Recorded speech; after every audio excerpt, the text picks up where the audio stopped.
काली बिल्ली, Edgar Allan Poe द्वारा। सबसे बेतुकी फिर भी सबसे घरेलू कहानी के लिए जिसे मैं लिखने जा रहा हूं, मैं न तो विश्वास की उम्मीद करता हूं और न ही आग्रह करता हूं। वास्तव में मैं इसकी उम्मीद करने वाला पागल हूं। ऐसे में जब मेरी इंद्रियां ही अपने साक्ष्य को अस्वीकार कर देती हैं, फिर भी मैं पागल नहीं हूं और निश्चित रूप से मैं सपने नहीं देखता। लेकिन कल मैं मर जाऊंगा और आज मैं अपनी आत्मा का बोझ उतार दूंगा। मेरा तात्कालिक उद्देश्य दुनिया के सामने स्पष्ट रूप से, संक्षेप में और बिना किसी टिप्पणी के केवल घरेलू घटनाओं की एक श्रृंखला रखना है। अपने परिणामों में इन घटनाओं ने मुझे भयभीत किया है, यातना दी है, नष्ट कर दिया है। फिर भी मैं उनकी व्याख्या करने का प्रयास नहीं करूंगा। मेरे लिए उन्होंने बहुत कम भयावहता प्रस्तुत की है। कई लोगों को वे बारोक से भी कम भयानक लगेंगे। इसके बाद शायद कोई ऐसी बुद्धि मिल जाए जो मेरे भ्रम को सामान्य बना दे। कोई ऐसी बुद्धि जो शांत, अधिक तार्किक तथा मेरी तुलना में कहीं कम उत्तेजित करने वाला, जो उन परिस्थितियों में जिनका मैं विस्मय के साथ वर्णन करता हूं कुछ भी नहीं समझेगा, सिवाय अत्यंत स्वाभाविक कारणों और प्रभावों के एक सामान्य क्रम के। बचपन से ही मैं अपने स्वभाव की विनम्रता और मानवीयता के लिए जाना जाता था।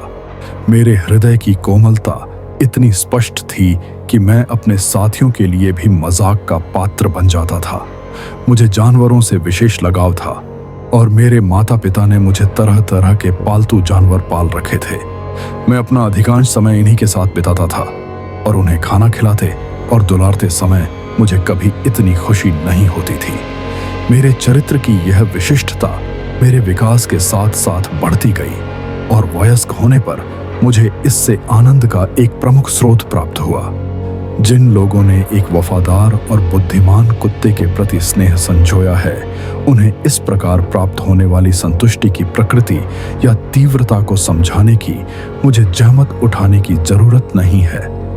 एक पशु के निस्वार्थ और आत्मत्यागी प्रेम में कुछ ऐसा होता है जो सीधे उस व्यक्ति के हृदय को छू जाता है, जिसे बार बार एक साधारण मनुष्य की तुच्छ मित्रता और क्षीण निष्ठा की परीक्षा लेने का अवसर मिला है। मेरी शादी जल्दी हो गई थी और मुझे अपनी पत्नी में एक ऐसा स्वभाव देखकर खुशी हुई जो मेरे स्वभाव से मेल खाता था।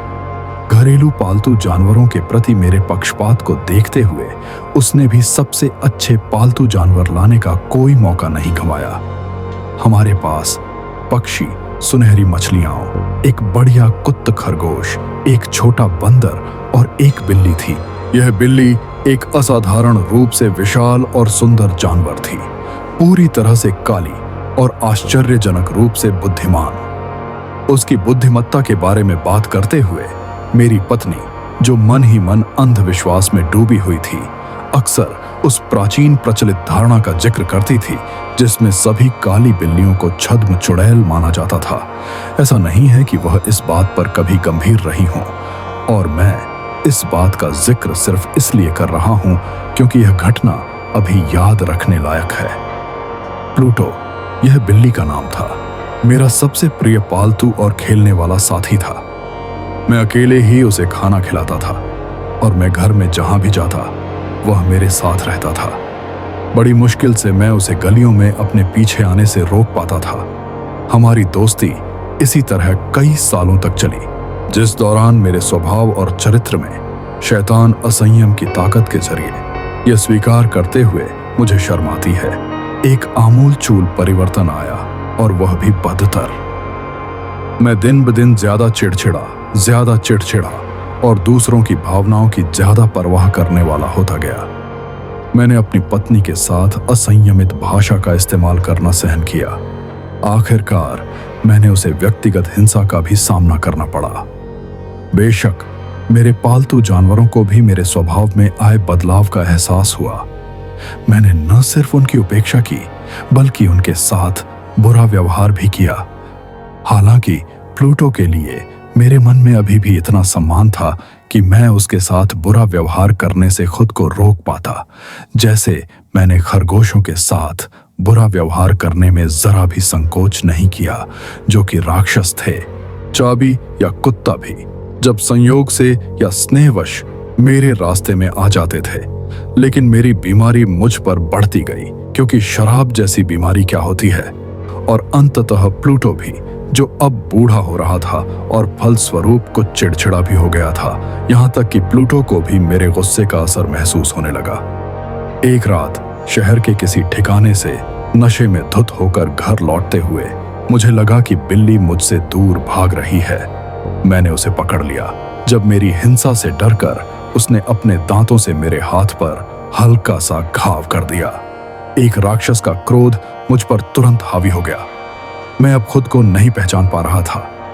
मेरी मूल आत्मा मानो तुरंत मेरे शरीर से उड़ गई और एक बेहद शैतानी, जिनसे पोषित मेरे शरीर के हर रेशे में रोमांच भर गया। मैंने अपनी वास्कट की जेब से एक चाकू निकाला, उसे खोला, उस बेचारे जानवर का गला पकड़ा और जानबूझकर उसकी एक आंख खोल से निकाल दी। मैं शर्माता हूं, जलता हूं, कांपता हूं जब मैं उस घिनौने अत्याचार को लिखता हूं। जब सुबह के समय मेरी बुद्धि लौटी, जब मैं रात के व्यभिचार के धुएं से उबर कर सो गया था, तो मुझे उस अपराध के लिए जिसका मैं दोषी था आधा भय और आधा पश्चाताप का भाव महसूस हुआ। लेकिन यह अधिक से अधिक एक दुर्बल और अस्पष्ट भावना थी और आत्मा अछूती रही। मैं फिर से अतिरेक में डूब गया और जल्द ही उस कृत्य की सारी स्मृति शराब में डूब गई। इस बीच बिल्ली धीरे धीरे ठीक हो गई। अगर आप जानना चाहते हैं कि आगे क्या हुआ तो पार्ट 2 के लिए कमेंट करें।